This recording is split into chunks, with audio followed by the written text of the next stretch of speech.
Hi guys, welcome to another video. It has been a while since I've actually sat down and made a video, but today I wanted to do just a quick video talking about kombucha and essential oils. Recently I had somebody comment on a past video and they asked why I recommended not adding oils to kombucha. They said that they have used teas with oils in them multiple times and nothing has happened. And of course I responded with some information that I now want to put in a video for everybody to be able to learn from. So if you're unfamiliar with kombucha, it is a fermented sweet tea, and in order to be fermented, bacteria is used, and the bacteria that we use we call a SCOBY, symbiotic colony of yeast and bacteria.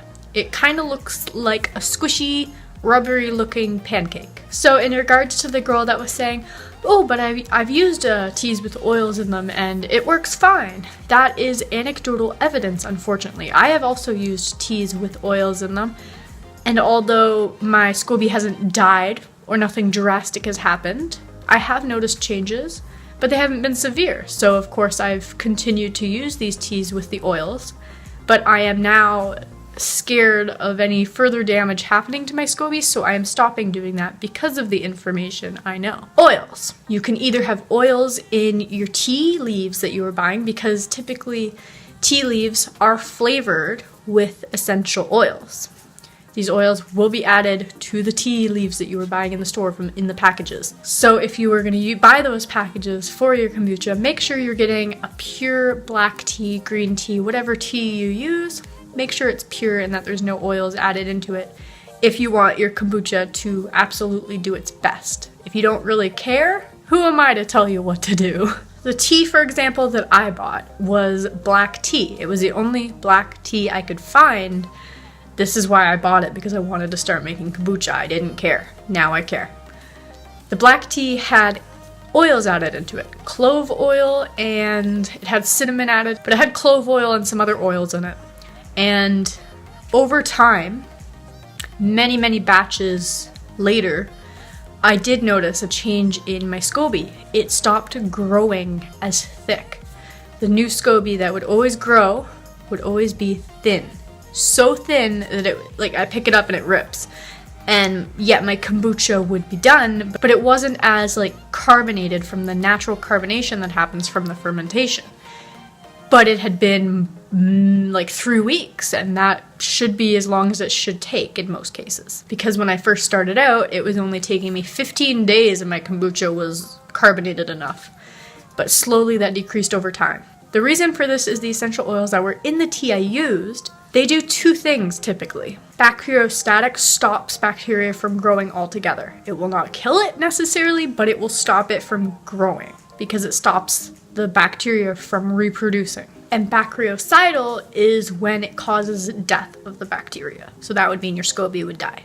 And if you look into all of the essential oils, some of them do have stronger effects and some of them have weaker effects.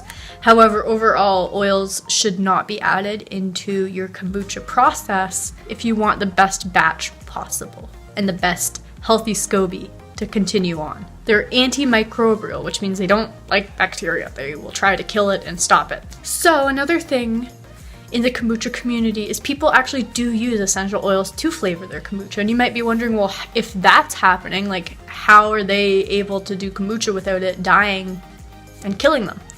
One, they could be using lower level essential oils that are not as high of a risk as affecting your batch and your SCOBY, or they don't care about the carbonation too much, because here's what happens when you add essential oils in. First off, you're going to want to add them in the second fermentation where you would typically add flavor. You're not going to want to do it during the first batch because that's where all the bacteria stuff happens. That's where your SCOBY is. You don't want to affect the health of your SCOBY because you use your SCOBY for more batches in the future. So it just means less CO2, carbon dioxide, is going to be made, causing the little fizz noise you hear when you pop the cap.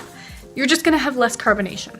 Not a big deal. Some people don't like carbonation, so using essential oils for flavoring during the second fermentation is perfectly fine. Just wanted to add in a little extra information I found while continuing with research on essential oils and how they kill bacteria. There are studies being done right now where they're using essential oils in petri dish to see how well they're fighting bacteria and pathogens. The plan is that maybe they can replace antibiotics and household cleaners eventually because they're much safer than what we're using right now. Also, if you have little fur babies, my cat's actually meowing outside the door right now if you can hear him. I guess I'll let him in for this part of the video.